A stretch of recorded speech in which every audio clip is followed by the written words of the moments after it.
What is gospel? సువార్త అంటే ఏంటి?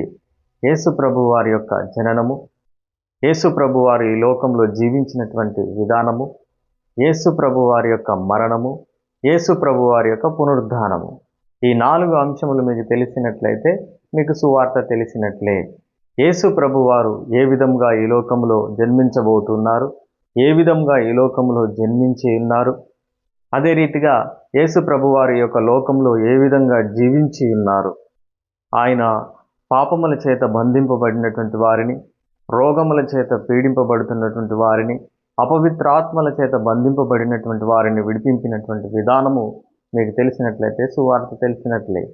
తర్వాత అదే విధంగా ఆయన ఏ విధంగా శ్రమ పొందాడు, ఎవరి నిమిత్తం శ్రమ పొందాడు, ఎవరి నిమిత్తము ఆయన శిలువలో బలియాగమై మరణించాడనేటువంటి విషయాన్ని తెలిస్తే సువార్త తెలిసినట్లే.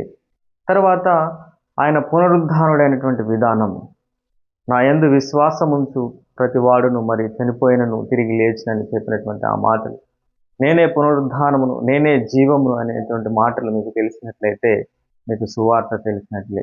ఈ యొక్క 4 అంశములు మీకు తెలియనట్లయితే ఇంకా మీరు క్రైస్తవులు అని పిలువబడడం దండగా.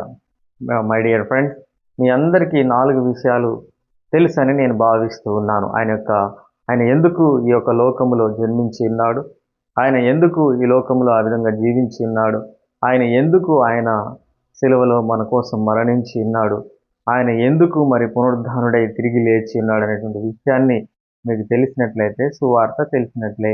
ఒకవేళ ఈ 4 అంశములు తెలియకపోయినట్లయితే, మీకు తెలియనట్లయితే నీవు క్రైస్తవుడు అని చెప్పుకొనవద్దు.